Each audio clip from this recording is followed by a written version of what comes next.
Ladies and gentlemen, welcome to our annual review. As we do every month, we will be reviewing the pay per view that WWE did. Again, I'm sorry. It's been a crazy week. A crazy week. I'm sorry for not posting yesterday. Sorry for this video being so late. Sorry for not posting all day today neither. I've just been chilling. Basically, I just been kicking it today and all that stuff like that. But give this a big share. This is my Money in the Bank 2020 full show review and results for Mother's Day 2020, your May 10th, 2020. I'm your host, Coach Ray. Thank you so much for joining us tonight. And boy, we had a show. We had a show tonight, man. This show was really fun. Um, it's actually, when WWE with no crowds, it's kind of tough to watch alone since there's no noise. And hosting watch parties with this really made this show really good.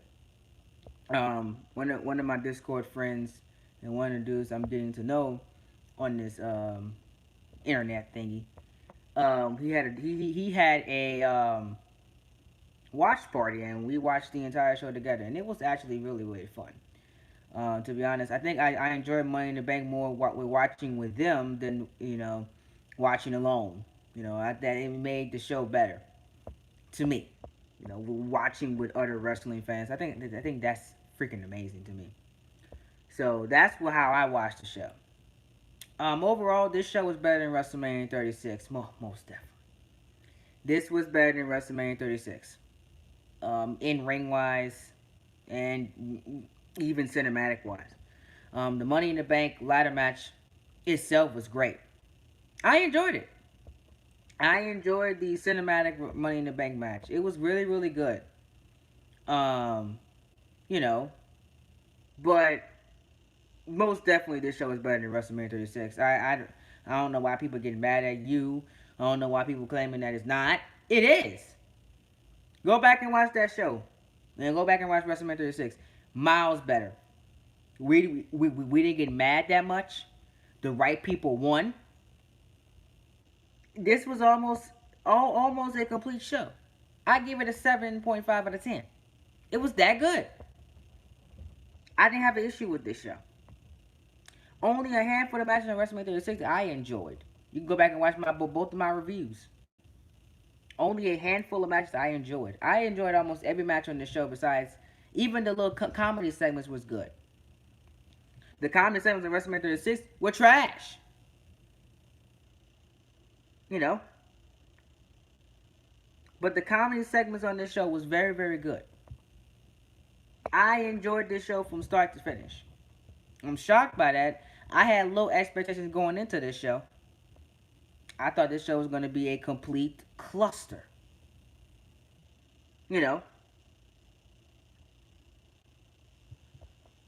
but this was not a complete cluster crap, and it was actually enjoyable. This is how you should do it at the arena show, like this. You know, that was fun. With all this stuff they're going on without the crowds, that was the funnest show so far without a crowd. It was. Yes, Raw and SmackDown are insufferable, especially they have commercials and they have all this stuff like that make the show insufferable. But Money in the Bank didn't feel insufferable. Money in the Bank felt like, you know, it felt like it felt great. I've never felt that way with Raw and SmackDown throughout this entire stuff. Never. But I enjoyed this show for what it was, and it gave me some entertaining wrestling. It was very good. And the shock ending. Nobody seen that coming. You know, nobody seen that coming. That's how you were supposed to do it. Not what we got last year with Brocky Poo. No. That's how you're supposed to do it. And y'all complaining about Otis winning the briefcase? Are you serious? Why? WWE just made a star. Now I know you're gonna be like, what about Tucker Knight? What about Tucker Knight? I know. Y'all gonna be, what about Tucker Knight? You got something here that you can make Otis into your biggest, into a nice babyface star, and you can make Tucker Knight into a heel. I'm gonna tell you exactly what you should do. Oscar winning pretty much saved her dead career that she was having. Oscar was dead before this match. Oscar had nothing going for her. Now she can get that title off of Becky Lynch. And give me Oscar versus Shayna Baszler down the line. Becky needs to be the one to get cashed on, not Bayley. We need to get Bayley and Sasha first. Becky needs to be the one to get cashed on. Oscar needs to get a win back. Oscar beat Becky at first. Becky got her win back.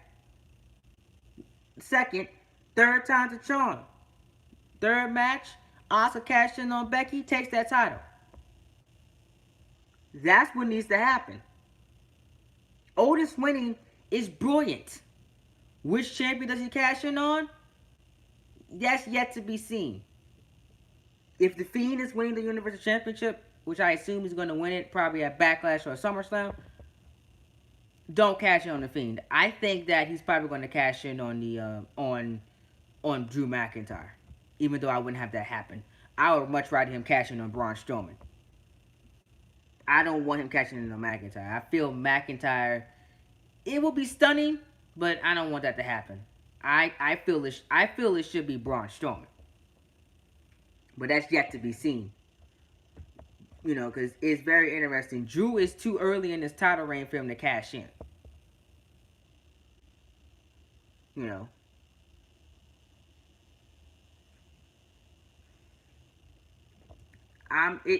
If he wins the title in McIntyre's in month 6 or 7 or 8, okay, I wouldn't mind it. But he should not win the title when Drew McIntyre is in month, month 3, 4 of his title reign. No. Let McIntyre hold the belt for a little while, at least till crowds come back. That's what I want, to see how good of a draw he really is. Because some people claim that McIntyre's not a draw. But you even gotta admit, the matches slapped tonight. These matches were really good. You know I don't like empty arena shows, but these matches were very good. And we're going to break everything down right here today on the Cold Train live stream. I don't know, I should have called this a podcast, but it's technically not. Thank y'all so much for coming in at almost 9 p.m. tonight. We got a little crowd tonight. Make sure you guys hit that like button if you're just popping in here. Give me a big like. And share this in my Discord, guys. So people that's in my Discord, please share this in my Discord so people can get this video. That will be very appreciative if you can do that. But yeah, we're going to break everything down from the pre-show to the main show. Break every match down. I'll give my thoughts on this Money in the Bank pay-per-view. It was not that long. I like this. Empty arena show shouldn't be long. And WWE been having a knack of a 2.5 hour pay-per-view. 3 hour pay-per-view. I like that. They need to keep that going. Especially during this time. I do not want to sit through a 4 hour empty arena show. They must be lying. No. Keep this style of 2.5 hours, 3 hours. I would not mind you doing this for the next 2-3 months. But please do not give me a freaking 3 hour, a 4 or 5 hour show. Just saying. Well, yeah. I watched this with a group of buddies. In my man Gresh's Discord, and we had some fun while we were watching the show. Had some fun. I've never laughed so hard while we were watching a pay per view. That was hilarious. It was really cool. Kickoff show: Jeff Hardy versus Cesaro. Still no more words. The WWE, can we get no more words back? I've been asking for it. The fans been asking for it. Can we get no more words back? No. Of course not, Vince. But Hardy versus Cesaro. I asked the question why they were fighting. Um, I guess I assumed that Cesaro is Sheamus' former partner. I guess. Um, you know, Yeah, I know. My ears still hurt, JPA, but I was screaming too, so everybody was stunned. So, next time I'm gonna lower my mic down a little bit because y'all was a little loud. But yeah, everybody was having a good time in that watch party, so it was no big deal. Um, but why was Cesaro and Jeff Hardy fighting? I assumed that Cesaro was Sheamus' former tag team partner, but they dropped the ball and they could have. The match was good. Yes, yes. But the storytelling was confusing. Um, as hell. Like, why were they fighting? Can somebody answer that question for me? Like, why were these two fighting? I have no clue. Um, I assume that Sheamus' former tag team partner Hardy, had that little brawl with Sheamus on Friday night, and they needed something to fill time for the kickoff show. Match was great, no story behind it. WWE could have reformed the bar here. I would have not mind the bar being reformed. Sheamus coming out here, bro kicking Jeff Hardy, and him and Cesaro reunite. Because what is Cesaro doing? Nothing. Cesaro's doing nothing. Sami Zayn is off of television. We have no Intercontinental Champion on TV right now because Zayn is not competing during this pandemic. Cesaro is doing zero. I would have loved Cesaro to go back with Sheamus, reform another tag team, but it seems that WWE is keen on pushing Sheamus as a single star and giving him a program with Jeff Hardy, which I do not mind. I do not mind. Eventually, we need to see Jeff Hardy versus The Fiend. I need it in my life. So as long as we get to Jeff Hardy versus The Fiend at some point, you know, I would not mind. Yeah, so he had oral surgery. Something that one of y'all said. So that's why Zayn's not on TV. But yeah, hopefully Zayn comes back, and gives SmackDown some life for the Intercontinental Championship, because I still want Sami Zayn versus Cesaro for the Intercontinental Championship. So that's what I still want that match, you know. And all everybody that's just coming in, hit that like button for me, man. 7 people that's watching, you haven't liked the video, please give your boy a big like on this Sunday night. But yeah, I still want that. Um, After the kickoff show, they talked about meaningless crap that I wasn't paying attention to, obviously, because these kickoff shows are terrible. Honestly, a kickoff show should just, go over the matches and, have and focus on the in-ring action, and my honest opinion. But, it's WWE, so what do you expect? After that, no opening pyro. I was disappointed. I mean, can y'all at least give me some pyro? Like, I don't ask for that much, man. I just want some pyro. Like, maybe give me smoke or something. You know what I'm saying? Like, I would like that to happen. Then give me nothing. Like, come on, man. But we went right into the fatal 4-way. You know, SmackDown Tag Team Championship matchup. As we got the New Day, Miz and John Morrison versus the Forgotten Sons and Lucha House Party. I enjoyed this match. It was fun. It was really, really fun. I liked the match. It was a very, very good match. All the teams did their thing. What's up, Sam? How you doing? Um, all the teams did their thing. And they tore the house down. I enjoyed this match. Um, the Forgotten Sons didn't get pinned, thank God. And Miz and Morrison didn't get pinned either. I think I believe the Lucha House Party got pinned. Um, you know, but you know, I like that Grand Metalik was sporting some long hair with his mask. There was a big early spot with Metalik hitting a top rope Spanish fly on Morrison. That was fun. That Spanish fly was fun. On to the other competitors at ringside. That was a fun spot.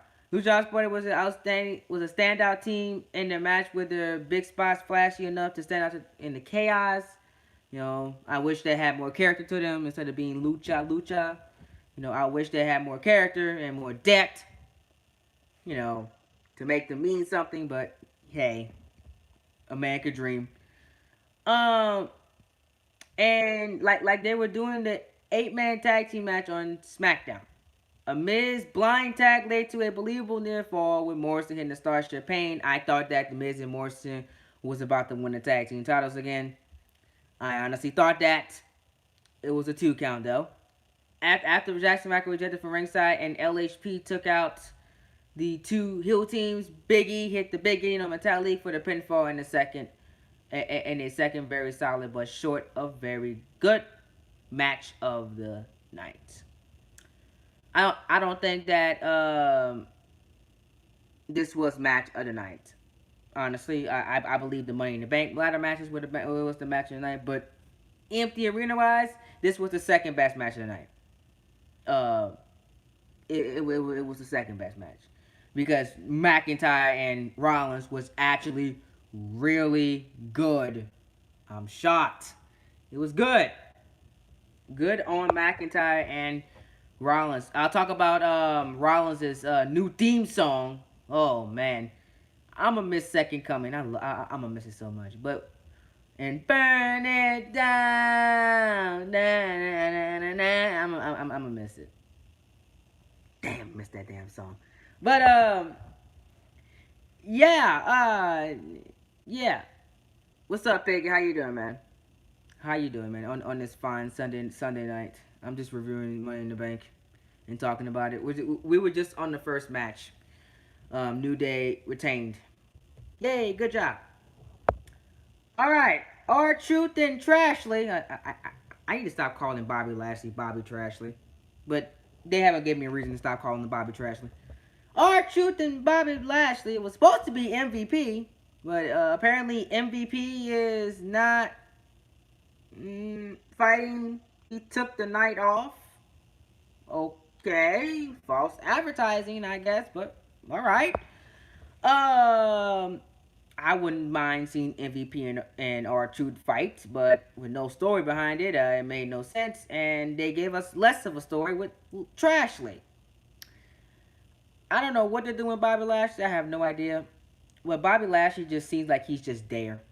He's just there. He has nothing to do. Can we get Brock Lesnar back on TV, please, so we can get Bobby Lashley and Lesnar at SummerSlam, maybe? I don't mind Brock Lesnar as long as he's not a world champion. You can put Brock Lesnar in anything you want to put him in. Do not give him the world championship, or give him a Money in the Bank, or give him a Royal Rumble. Don't give him those things. Everything else, I'm fine with Lesnar. Just don't give him a title. He don't need a title. So Lashley and Lesnar, maybe, give Lashley something to do. He's just there. Lashley just shows up, get his paycheck, and go on about his business. That's an easy job right there, man. I wish I had Bobby Lashley's job. Go look, do this and do all that. Go and do my business inside the ring and get paid thousands of dollars to do it. That's a fun job. That's a fun job. That is a really good, cool job. But R-Truth was the main one that made this segment and made this matchup very fun. R-Truth is entertaining. I keep saying it, guys.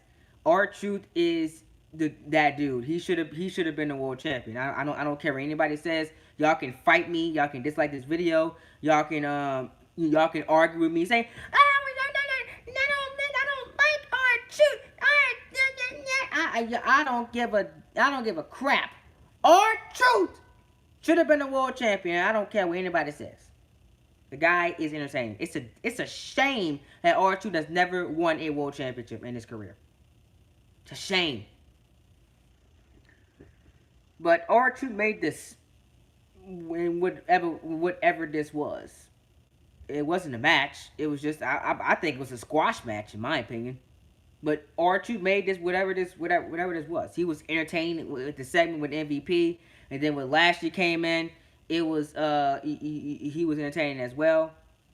I guess the story of this match was Bobby Lashley's anger. If you guys have been paying attention to SmackDown, yes, I know SmackDown lost viewers, not as many as Raw. Raw has been dropping like flies. I think Raw might hit less than 1 million in the next 2-3 weeks because you can't watch 3 hours of empty arena wrestling. It's horrible. But if you guys haven't paid attention to SmackDown, I know SmackDown got some more audience this week in the ratings. Lashley has been having anger issues. He's been getting really angry the last few weeks. So I guess they were playing up to that. Lashley's anger on SmackDown. I guess that's been the story, but I think this was the lowest point of the show. Even though R-Truth made it fun, you gave me a match that made no sense with Lashley and Lashley and R-Truth that I did not want to see. Lowest point of the night for me. Um, then we had the SmackDown Women's Championship matchup between Bayley and Tamina. The greatest. 1 minute. Hold on, guys. I'm getting a text. Give me a second. I don't know why Sammy's doing that. It's ridiculous. I don't know what I'm gonna do.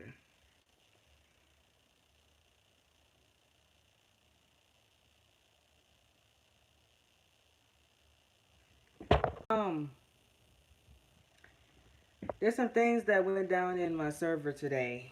That almost was the derail of the Go Train production server.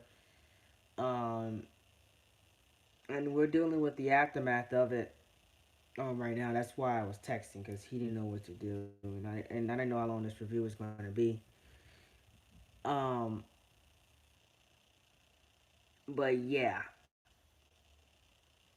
some things happened today that I want to forget about, and I don't think I have not. I don't think I've said them that many cuss words. um, you know, in a long time. No, I haven't got that mad since I was in school. Um, for what happened today. So we're dealing with the aftermath of it. Things have calmed down um, a little bit, and I'm still going to do what the original plans were to create the um, mature terrain production. Because I was thinking of not creating a new channel. I was thinking of deleting the Discord um, and completely getting off of it. But I'm still gonna do it um, and continue where I was going. But yeah, and the thing about it was I knew it was a joke. With the people that I don't want to mention that got on my nerves and threatened me and all that stuff. Like, I knew that they weren't coming back in the server, but the thing that got me was the YouTubers, and it was just you don't play around like that because those guys genuinely I would love to have there and eventually have to do that, you know. But I slowly but surely is moving on from it. Um, and to be honest, I probably gonna it's probably gonna boil over um, at the end of the day. But it's gonna take some time, like all things, But the thing is, it was a mixed day. It was a really mixed day. Personally, um, I was I was a happy dude and after that happened, a couple hours later, I got a text that I've been waiting on for months. So yeah, but back to the review. Let's get this over with so I can go deal with that situation, um, and hopefully get it resolved um, with the second part of it. But back to our review. Where were we at? We were on the SmackDown Women's Championship. Zombie, we'll talk about the men's. I thought the men's Money in the Bank or the Money in the Bank ladder matches was the best match of the night. The right two people won. Even though I prefer AJ Styles and Shayna Baszler to win, but the right two people won, in my opinion. We'll talk about that in just a second. Bayley versus Tamina, the greatest, as Mark Will 105 says, woman of all time. Bayley took on Tamina Snuka. As we knew, Tamina was gonna lose.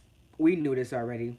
The probably the best part of this match was Sasha Banks and what she had on. She was smoking. Now I can't say, I can't have my little I can't be all first, you know, you know, I can't be flirting that much, because your boy's tied down now. But um, but Banks, she had an outfit on. Hey Sasha, can you like do a selfie and post it on Twitter so your boy can see it, because that outfit was, oh, you was smoking tonight. Mm-mm. She was on fire. I know y'all seen. Oh, Sasha Banks was probably the best part of the match. And what she had on. Mm-mm-mm. She knows she fine. Oof. But Bailey, we knew she was going to retain. I knew this already. It slowly but surely is going to lead to Sasha Banks and Bailey at SummerSlam. I'm surprised that WWE did not cause dissension between Banks and Bailey, which I'm still waiting on. Like maybe, hopefully, maybe Bailey gets cost a match, something, so we can kickstart this feud. But Tamina Snuka was not winning this match. Tamina was just a placeholder in Bailey's title reign to continue it going for another month. It was a awkward finish. A awkward crucifix pin was the victory. Very awkward. But Bailey won. And I'm glad she won. Very glad. I am really, really glad. Hopefully we get Sasha Banks and Bailey at SummerSlam. Uh, Hopefully SummerSlam has 25% of a crowd, I hope. Or give me some sort of a crowd, you know, for when we finally get the match that we've been waiting on for months between Sasha Banks and Bailey. But this was fun. This was very, very fun, I guess, because Sasha Banks made the match. Tamina Snuka, she was Tamina, you know. Then surprisingly, I was shocked of how short this show was. Sammy, I have no idea why you're timing out yourself. I don't have control over that. It's Sammy Talks, Sammy Talks. I don't have a Sammy Talks account. You're timing out yourself. I don't know who it is. The only people that can time you out is moderators. And you're not, and you do have two Sammy Talks accounts. You do. You have your main account, you have the backup account to chat on videos. The only Sammy Talks account that's is your main channel account. So, who's timing you out? There's no other mod with the name Sammy Talks. So I don't understand why you keep getting timed out. I don't understand that at all. Don't come at me with that. Your timing, You're timing yourself out, trying to play a game, or somebody's on your account. You might got hacked. That's my two theories. But other than that, I ain't do nothing. I'm going over the review. But I was stunned. The Universal Championship match was after the SmackDown Women's Title match, and I'm like, man, this show's flying. This show is flying by. That's what I like. Like Bruno Mars said, that's what I like. You know, they didn't spend that much time on these matches, and this show ended before 9 o'clock. My time. It ended before 10 Eastern time. You know, we were by 8:30. The Taker documentary was on, and I was like, wow, that was quick. Well, that's how it's supposed to be. This show flew by. Strowman versus Bray Wyatt. As soon as I seen Funhouse Bray, I knew Bray Wyatt was losing. I knew it because usually the Funhouse Bray loses because he needs the Fiend. I'm glad that they got Funhouse Bray and they give me the Fiend because if the Fiend would have got pinned by Braun Strowman, he would have been dead. DEAD. In the grave. Dead. But luckily, it was Funhouse Bray. This match was actually entertaining. I actually enjoyed the Braun Strowman match for once in 2020 because Braun Strowman matches in 2020 have been awful. Goldberg, you come up. WrestleMania 36, terrible. But I actually enjoyed the Braun Strowman match in 2020. Great job, Braun. You can wrestle. Storytelling was great. I love the one spot in this match where Braun Strowman put on a black sheep mask. He actually had us. We thought that Braun Strowman was going to be joining Bray Wyatt and joining the Funhouse. That would have been something if Braun Strowman would have laid down for Bray Wyatt and actually joined him. That would have been something. But he actually didn't. He fooled him and hit a running power slam and won the match. That was some good. That was some good storytelling because they almost had me. They almost had me, but I kind of figured he was going to turn. Um, but I'm gonna say this: WWE did a good job with this match, and I am not complaining at all. I'm surprised.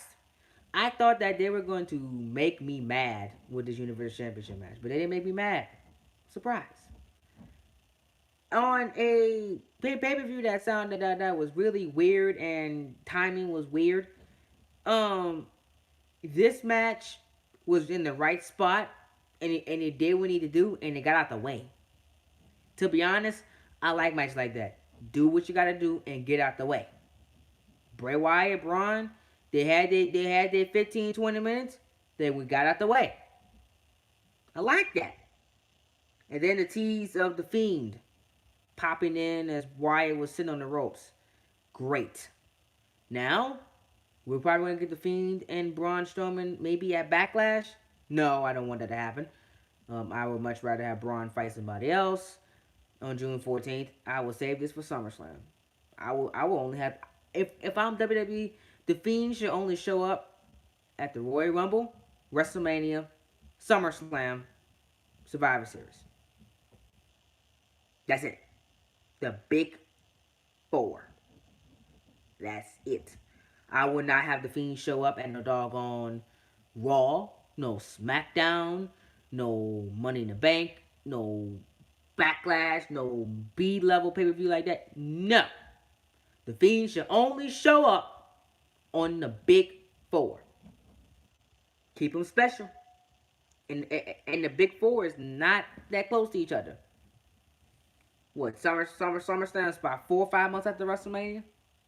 Sometimes four or 5 months after WrestleMania. And then Survivor Series is Thanksgiving. So we get SummerSlam in August. We don't get Survivor Series until Thanksgiving.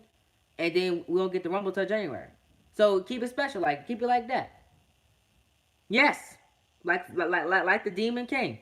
The Demon King Finn Balor only showed up on pay-per-views. and on takeovers whenever he was in NXT. And takeover was every few months we seen the Demon King, and he really lost. I remember I was stunned when Finn Balor lost the NXT title to Samoa Joe. I was stunned because the Demon King rarely lost. That was a shocking moment.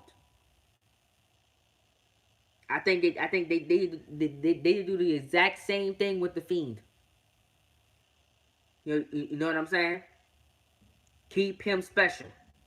But Braun won. Good for him.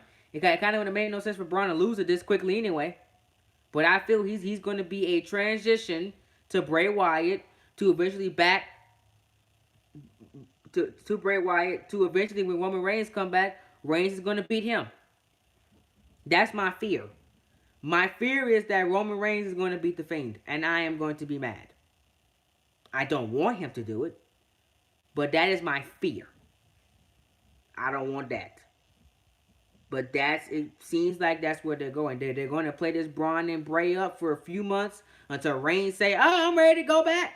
Soon as this stuff is over with, Reigns gonna be saying, "I'm ready to go back," and he's gonna go right back to where he was, Universal Championship picture, and get his title that he was supposed to win against Goldberg at WrestleMania 36. That's where I think they're going. I would not be surprised if Roman Reigns wins. I don't think he's going to be back until next year.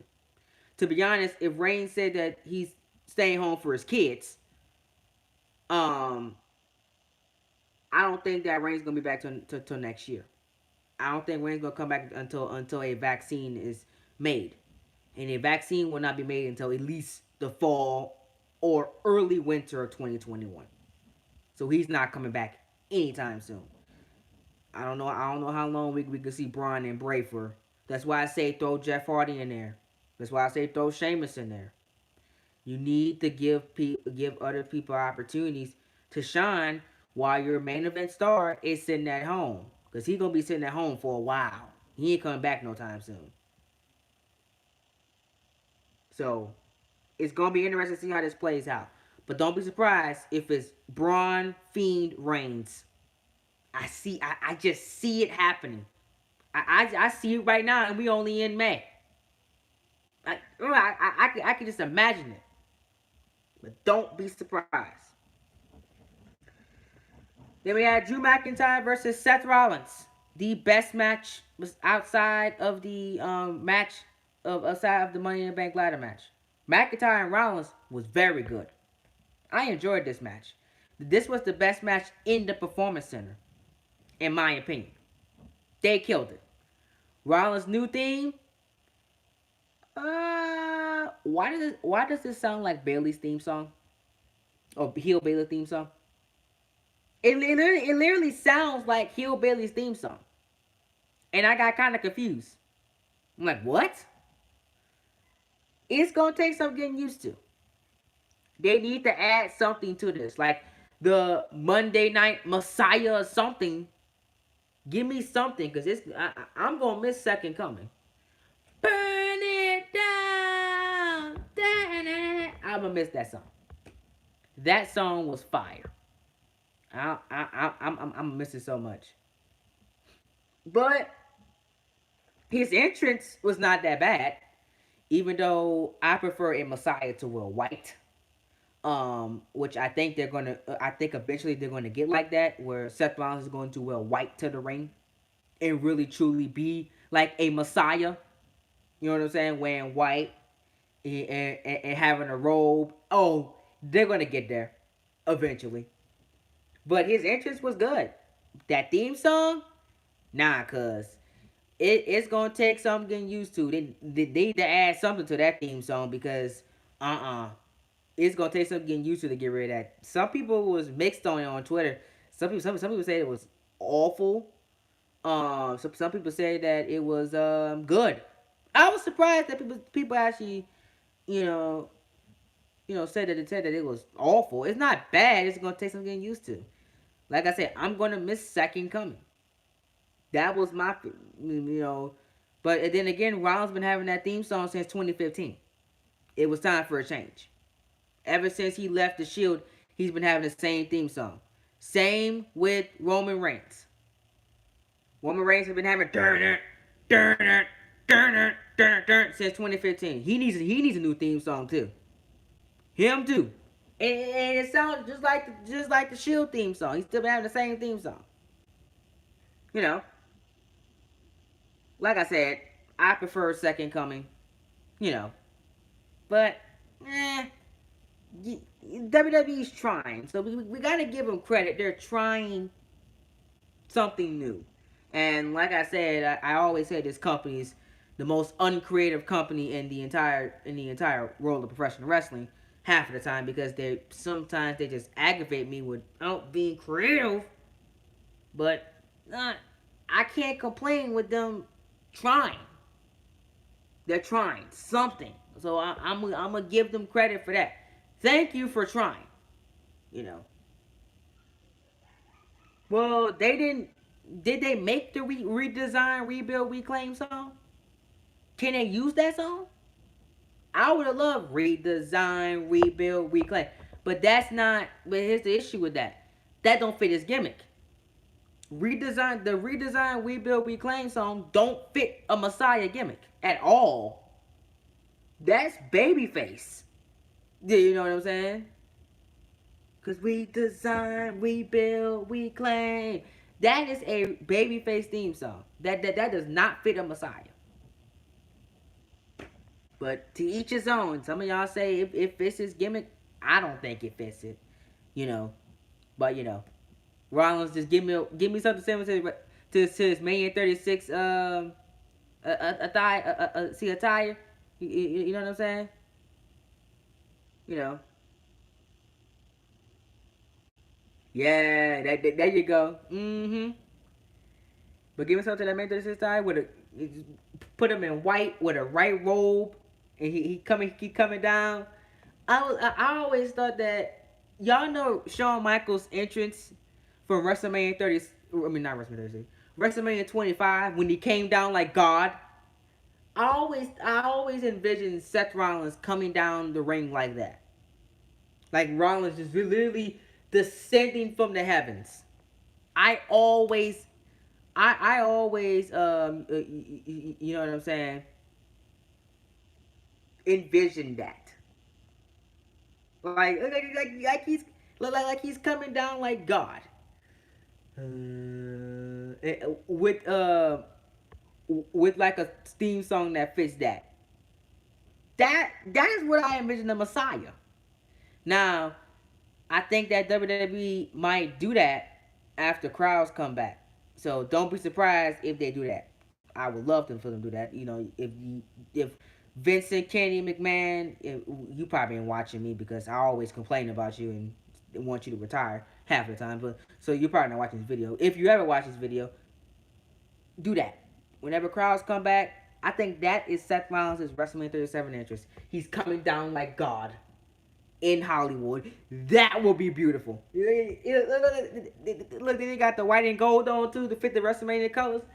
Come down like this with his hands up with his new theme song, and they just hearing the Messiah, like in the background. That is brilliant. That is brilliant. That's what I would do. But this match was not bad. Best match in the Performance Center. These two killed it. I give this match an A-. It it is going to be good. You know what I'm saying? But give Rollins theme song time and let's see it play out. You know what I'm saying? WWE did a good job with theme songs this week, especially Karrion Kross's theme song from NXT. They've been doing a good job so far with these new themes. But just give Rollins theme song some time. I'm pretty sure it's gonna work out. But this match was great. I like the ending. Rollins went for a curb stomp. McIntyre conned him, headbutted him, and then Rollins kicked McIntyre. McIntyre went off the ropes and claymored him. That ending was sick. I don't know. I don't know how they pulled that off without nobody hurting themselves. Like, cause I assume I'm gonna have to go back and watch this. But I assume, yeah, Gargano theme song sucks. I'm sorry. The Carry and Cross was the best theme song of the week, by the way. But Gargano theme song sucks. That's another conversation for another day. But yeah. But I don't know how. I really don't know how he put it up. Cause he went for the curve stomp. McIntyre caught him, looked at him, headbutted him. Rollins went off the ropes, super kicked him, and then he went off the ropes. And Claymore, I'm like, whoever produced that needs to produce more Drew McIntyre matches. That is an ending. That was fun. But folks, my worst fears is coming true. I think either at Backlash or at SummerSlam, ladies and gentlemen, we're going to get Jinder Mahal versus Drew McIntyre. My God, I am going to cry. I don't want to see it. I don't. I don't want to see it. No, no, no, no. But I see it happening in the next few months. Oh boy. Oh boy. Ladies and gentlemen, prepare. Prepare yourselves. I'm sorry I spoke that into your existence. But ladies and gentlemen, either at Backlash or at SummerSlam, we're going to see Jinder Mahal versus Drew McIntyre for the WWE Championship. You heard it here first. It's going to happen. Prepare yourselves. Prepare yourselves. Oh man. Well, they can't. Heath Slater is released. The only way I want to see McIntyre and Mahal in the same ring is if you have Heath Slater there, and you can't have Heath Slater there because Heath Slater gonna be gone for at least 2-3 years, at least. You know.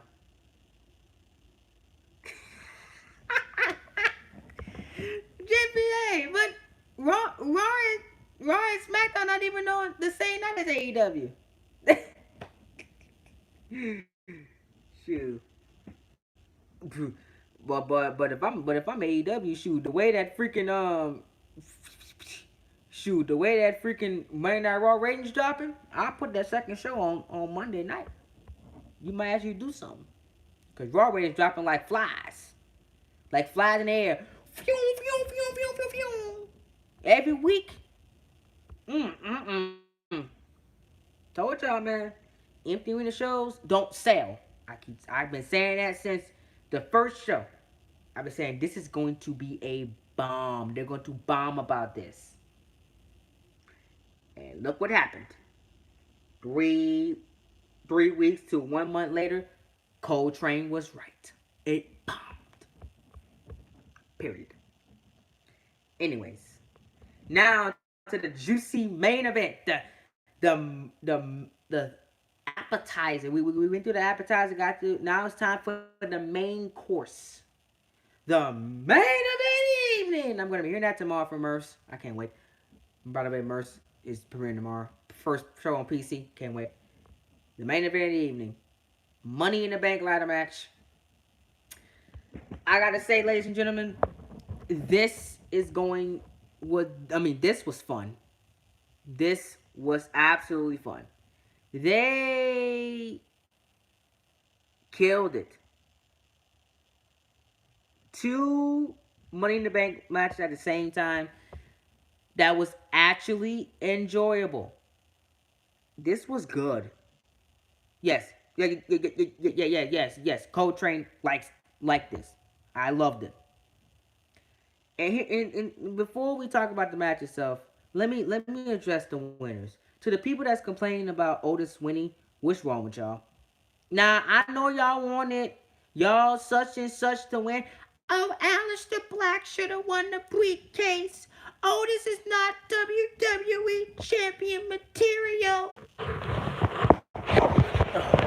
Okay. Fix the internet problems. We're good. What I was saying. But y'all do know that Otis is going to be a future WWE champion, right? So what's the issue? I've been on WWE's head, especially after what happened at Money in the Bank 2019, where I tore apart the show. I said that was the worst career decision in WWE history last year when Brock Lesnar won that briefcase and ruined Ali. Ali should have been WWE champion last year. And don't at me because you know it's true. But Brock Lesnar won that title and just ruined everything. I ripped them to shreds for that decision. But I see this going to. I see this being a success. Asuka needed the briefcase because she was going nowhere. She was getting dead. She needed something to re-elevate her career. Otis was a self-made star. WWE capitalized on what Otis is. And he's a bona fide star right now.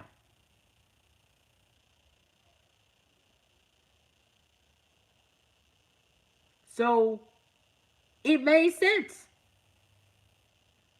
Wait, what? Who said that? You've got to be kidding me. Are you serious? Wait, who said that? I'm looking. Hold on. Are you are you kidding me?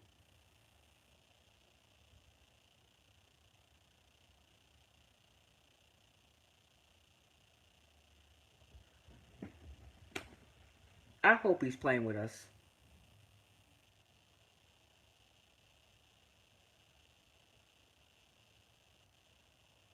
Oh, I hope he's playing with us. That is gonna be a terrible decision. They better not.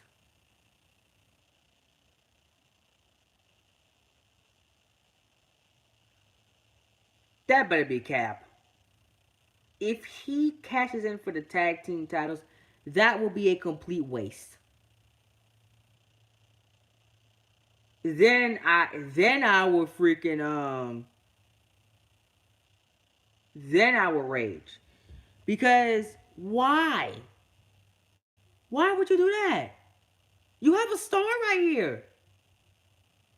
Now I understand you don't want to end Drew McIntyre's title reign, but who would you rather him beat? McIntyre or Strowman? I rather Braun. We already hate Braun anyway.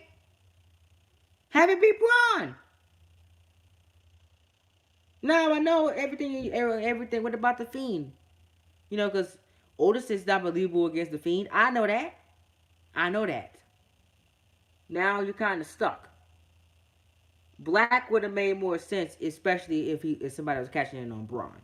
Here's why: Black can realistically go up against the Fiend. Otis, not so much. So they're kind of stuck. They're gonna if Otis is cashing in, it better not be from the doggone tag team titles. He's gonna have to cash in on Drew McIntyre.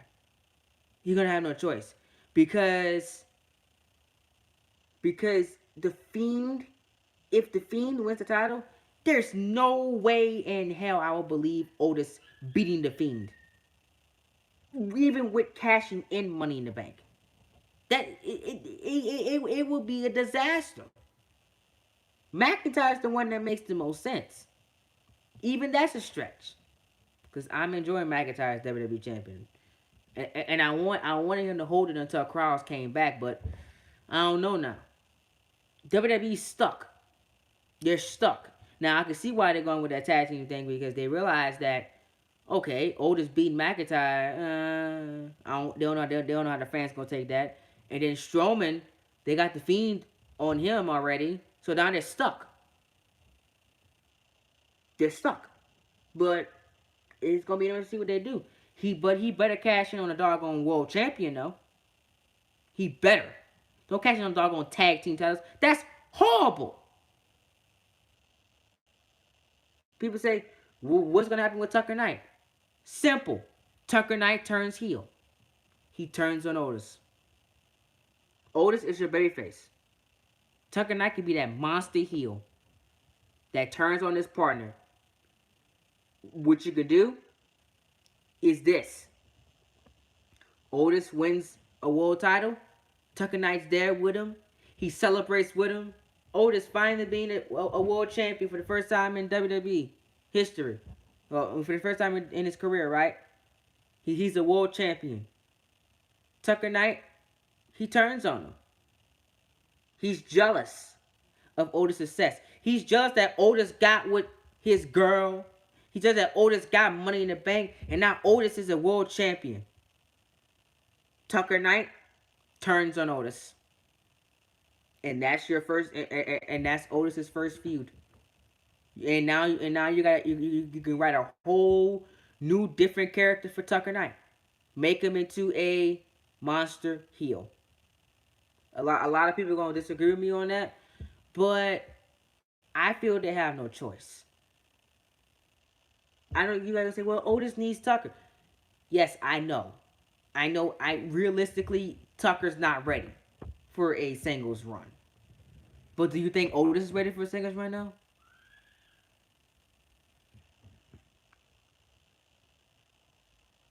Yes, that has been played out. Now, what would be savage is this: Tucker Knight causes Otis to the cash in. That will be savage. But has that been played out too? I think that has happened too. Ryback did it too. Dang it! Everything that I could think of has been done already. Ryback cost Cena the belt in his cash in. Dang, they kind of stuck. But like I said, they're kind of stuck. Now that's just one theory that can happen. You know, there can be multiple things that WWE can do. As for Asuka, hers is simple. Go after Becky Lynch. You want somebody to take that title off of Becky Lynch? Have Asuka do it. I, and then from there, I will build up an Asuka versus Shayna Baszler match. I seen them go at it um in the at Money in the Bank. From there, I would do Asuka and Shayna Baszler. Becky Lynch needs that title off of her ASAP. So I think Asuka cashing in on her makes the most sense. Why would Asuka cash in on Bayley? Bayley and Sasha is your next big feud. You don't want to ruin that.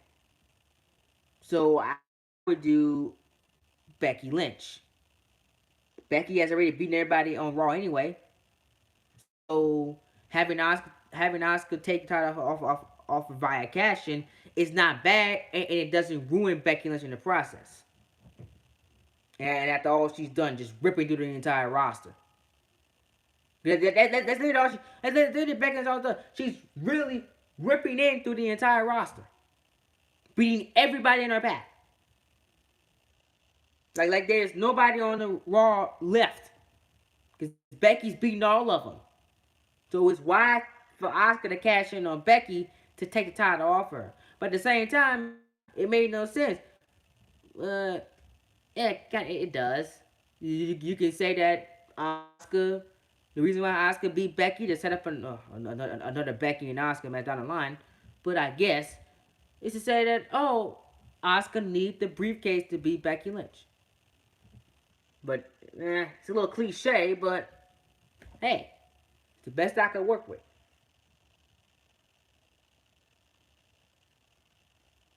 But that's just if they want to do these cash ins in the next 2-3 months for Otis and Oscar. But I kind of wish that AJ Styles or Aleister Black would have won it. I really did. But AJ Styles, he still got his own stuff he's dealing with mind games, still mind games from Undertaker. I still don't know why we're getting that, but hey, if it gives me another AJ Styles and Undertaker match at SummerSlam, oh, sign me up. I'll sign the dotted line for that. I don't mind that. If Taker feels that he still can go, let him go. Let him go. But yeah. Other than that, my takeaways: Bruce Pitchford showed up in this match. We also seen Vince McMahon, Stephanie McMahon was in this match as well. A lot of cameos, which I expected. Probably my favorite one of the night was probably the Stephanie McMahon one. That was hilarious. Dana Brooke, they made Dana Brooke look like a complete idiot, grabbing the Money in the Bank briefcase with cash in it. It's like Dana Brooke didn't read the rules or didn't re- listen to what was explained about 25 times on TV, climbing the corporate ladder. How is that all the way to the roof, Dana? She looked like a complete fool. But hey, typical. That was probably the funniest part of the match. That was hilarious. And then my second favorite part of funny moment was probably the Vince McMahon one. That was kind of cool. Even though why would AJ Styles, after being such a heel, be kind of you know afraid of Vince McMahon when he literally faced a man that says that he's dead? When he literally just faced the dead man and was buried alive. Why was AJ Styles afraid of Vince McMahon? And why did AJ Styles push in Vince McMahon's chairs? That confused me. But other than that, the Bruce Pritchard one was kind of, we made a joke about it in the watch party, saying that because Pritchard didn't wash his hands, so Gresh made a joke about it. So that was, I didn't really, I was laughing doing that one. So yeah. Other than that, Kane Corbin didn't win. I'm happy. Um, I wanted anybody but Kane Corbin to win the men's Money in the Bank ladder match. Shayna didn't win. Oh well, it's WWE, so you're not going to get everything you want. Shayna didn't win. Oh well, Asuka won. Don't worry, Shayna's going to get a title eventually, just not now. Asuka's going to be the one to beat Becky Lynch. I give this show, you'll be surprised, this show was better than WrestleMania 36. I'm going to say it. I'm going to say it right now. Yes. Fight me in the comments. I'm ready to defend myself. This show was better than 6. Both nights. I'm saying it. Yes. This was the best Money in the Bank match since 2014. I'm saying it. Better than last year. Better than 2018. Better than 2017. Better than 2016. And most definitely better than 2015. Yes, I'm saying it. Yes. This was the best Money in the Bank match in years. The best Money in the Bank match in years. The best Money in the Bank pay-per-view in years. I still prefer Money in the Bank at SummerSlam or WrestleMania, to be honest. But WWE doing it like this, I don't mind it. In the near future, Money in the Bank ladder matches should be cinematic, to be honest. I watched Mania for the Boneyard match, WWE title match, Edge and Orton, and etc. But it was only for a handful of matches. The only thing that you could really complain about on this show was the R Truth segment with Lashley. That's it. That was my biggest complaint. Other than that, this show was good. I didn't I didn't complain. I didn't say, oh, I didn't do none of that. I just watched as a fan and enjoyed myself for the 2.5 hours they gave me. And I'm glad that WWE did that. I'm so proud of them. This was great. I give this show a 7.5 out of 10. Almost an 8. A solid wrestling show, a solid Money in the Bank show. That's what I give this show. What's your ratings on the show? What's your thoughts on the show? Let me know now. What's your thoughts on this show? But they didn't disappoint me. The right people won, in my opinion. That's just my opinion. We can always disagree on opinions. I don't have a problem with discussing things. I don't have a problem with breaking down things. Y'all know me. I like to talk about in debates. And y'all know me already. But the right people won every match.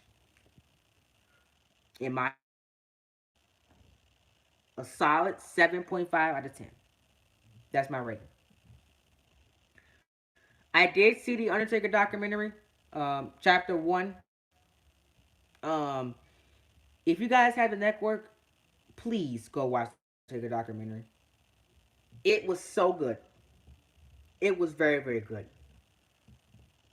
Oh, and I heard that Undertaker did not like his WrestleMania 33 match in 2017. His supposedly retirement match because the the documentary was filmed to be a 24 on the Undertaker for 33 and his retirement, and it was over life after retirement. But that never happened. Taker came back to wrestle two more WrestleManias, 34 and 36, because he did not like his 33 match. I think what drove him back to wrestle Yard match was the match with Goldberg, which they will talk about, you know. But the last ride was so good. I recommend you guys go watch that. There are some things in that documentary that I didn't even know about. I had no idea that Undertaker was concussed at WrestleMania 30. I had no clue. I didn't. I didn't know that.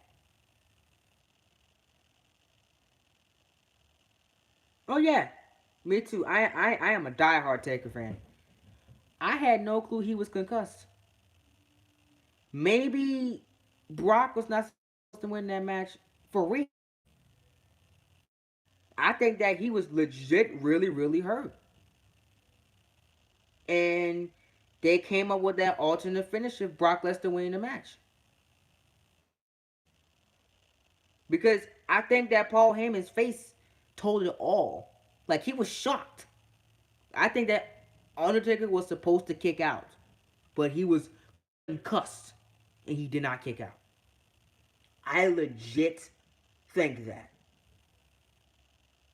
Now it makes sense because that just came out of nowhere.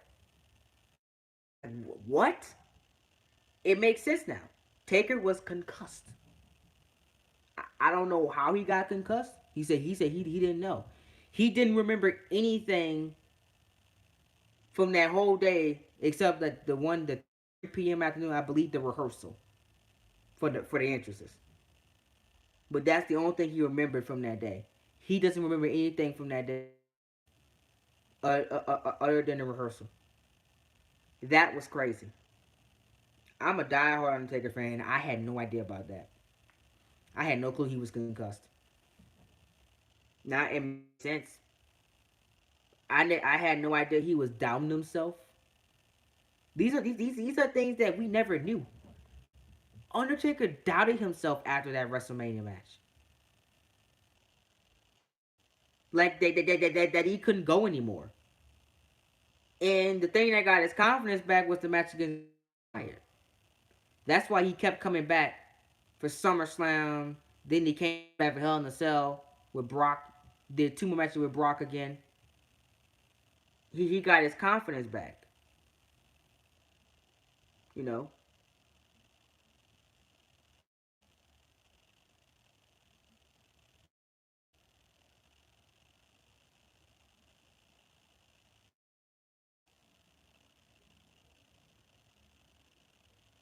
Dang. I wholeheartedly believe. I believe that, man. I had no idea he was concussed. I must did remember it because I watched the um the Stone Cold podcast with Taker, and I must have never caught that. Wow. But I think that finish was not planned. I think Undertaker was supposed to kick out that third at 5, get up, hit one more tombstone, and beat Brock. I wholeheartedly believe it was supposed to be 22 and to this day. But I think that he was legit hurt, and he he told Brock, and they came up with that finish on the fly.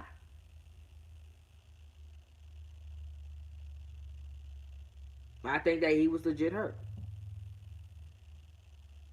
Like, and then the thing yeah, I'm gonna watch that Stone Cold podcast again, and when you talk about it in detail, because he didn't really talk about the Brock match that much in this chapter. This chapter was about mostly Roman. I knew that the Roman match was horrible. I knew he had bad hips. I knew he was hurt. I knew he was hurt. There was a reason why that Roman Reigns match was so terrible. The Undertaker could barely walk. He could barely walk to the ring. He was limping because his hips were bad after the Roman Reigns match. But Taker said that he his training regimen was that he did he did the Mania. He this is the crazy part. He said he did the Mania. This was his schedule. Had surgery on something that was bothering him. He rehabbed, trained to get ready for the next year's Mania, and did it all over again. I'm like, oh my god, the amount of trauma. So like you work the Mania match, you fix something that's bothering you, and then you rehab it, get back in the gym, get in shape, and then you do it, and then you wrestle again, and then you do it all over again for the whole year. I couldn't imagine that, man. I don't know how he did that for 3, 4 straight years. Work the Mania match, rehab something that's bothering him, get surgery on it, rehab it, train and come back and do it again. Oh my god, that one really messed me up. But like seeing that and seeing that and seeing that is I can't even talk. Seeing that and seeing what he went through, I get so egotistical when I say I want Undertaker back in the ring. Every year. Because I always say, oh, I want to see Undertaker match every year. But after this documentary, to be honest, if Taker goes on Instagram and says I am retired after the last part, I would fully respect the man decision to retire and go right up to the sunset. I would respect it. You don't have to come back anymore. I feel the perfect send off and the perfect way to end your career was that Boneyard match. I think that should be it. There's no reason why you should come back. I got my dream matches. I got all of them. Unfortunately, I haven't got Finn Balor. I didn't get Aleister Black because I always want to see Taker in Black and Taker and Balor. But I can do those in video. Go home. Spend the rest of your time with family. You don't have to come back anymore. That's it.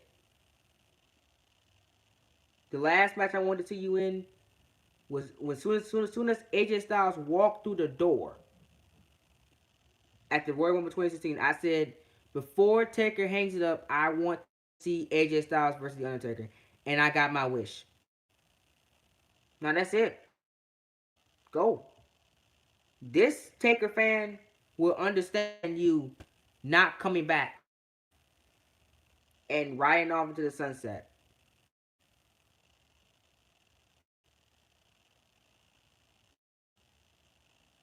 But to be honest, I think Undertaker should just become a manager at this point. At this point, he should be wrestling. I think if you want to be on TV, yes. But there's these other dark characters that have similar characters to you, or it has that dark feel to them, like a Bray Wyatt, a Finn Balor, a Alice.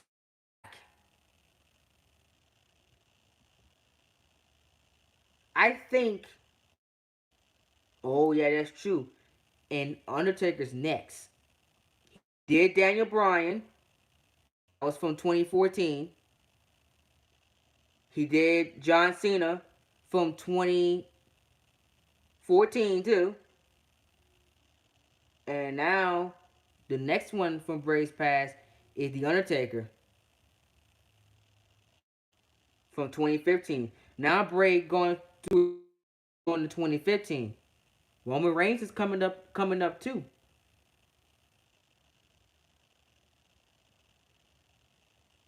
So too. So don't be surprised if the Fiend goes after Roman Reigns. He got Miz. Yup. Miz was at the beginning of Bray Wyatt's career too. Undertaker and Roman Reigns are next on the Fiend's hit list from his past. For feuds. Don't forget about Kane too. Kane gonna be on that list too. Seth Rollins gonna be on that list. The Fiend got a lot of people to go through. But if you're going for WrestleMania matches, the Undertaker WrestleMania match is after the Cena one for Wyatt. So Taker's next on Bray Wyatt's hit list. And then you got The Rock after that. And then you got, after that, 33 was Randy Orton. So, and then 34, Bray Wyatt didn't wrestle. So, yeah. But somebody suggested this in the chat. Taker be a manager. I think Undertaker will be a perfect manager to Aleister Black. Maybe create a modern day Ministry of Darkness. I think that would be a perfect um thing for Undertaker to do. Oh yeah, yeah, very true. And he already got Kane. Yeah. No, I don't think Rollins and Taker has fought each other. Not 1-on-1. It's been a tag team setting, but not 1-on-1. Ambrose and Taker fought, but now Ambrose is not in the company anymore. Now he's Moxley. So Rollins has never faced Undertaker 1-on-1. That's never happened. But yeah, honestly, Taker should just be a manager at this point. If you feel like it's to come back to TV, come back to TV as a manager and coach these younger dark stars to start him. Pairing Undertaker with Aleister Black will be freaking brilliant. It will be amazing.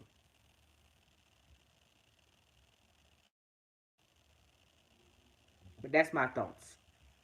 If Taker comes on Twitter tomorrow and tells me I'm retired, I will say thank you for the last 29 years.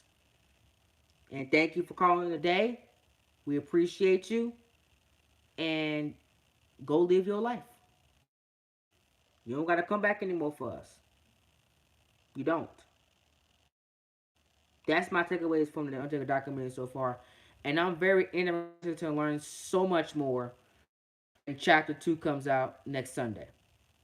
If you guys don't know, it's going to be five. I think it's 5 chapters, I believe, 5 or 6. I think it's 5. So we got chapter 1 today. May 17th, we're getting chapter 2. May 24th is chapter 3. And I think May 31st is chapter 4. And then June 7th is chapter 5. And that's all of them. So it's going to take us out until early June is going to be finished. About a week before Backlash, it's going to finish up. So yeah. Other than that, I got nothing else for y'all. Thank y'all so much for joining me. I am getting out of here. I got things to do tomorrow. Expect some videos. I'm going to be scheduling some live streams for you guys. Um, so expect some videos very soon. Hope you guys enjoyed this video. If you guys did, like, subscribe, and share. And I've been your host, Coltrane, and I will see you guys in my next review. Overall, for all my new people that joined, I give Money in the Bank a solid 7.5 out of 10. That's how much I enjoyed the show. It was a pretty good show. I enjoyed it. If you're new, please like this video, subscribe down below. If you haven't already, hit that subscribe button. I'm a massive fan of WWE, and we talk about it every single month, man. And we also play games on it. We do other videos on it, etc. So if you're a WWE fan, you're a wrestling fan in general, I am the right guy to hit that subscribe button for. So like this video, subscribe down below if you enjoy what you're seeing. Like I said, I interact with my fans a lot, so these live streams, I don't ignore your comments. I read all of them as much as I can. So yeah, I hope y'all had a great day. Have a great night. Take care. Sleep well, and I will see you guys in my next video. Talk to you guys later.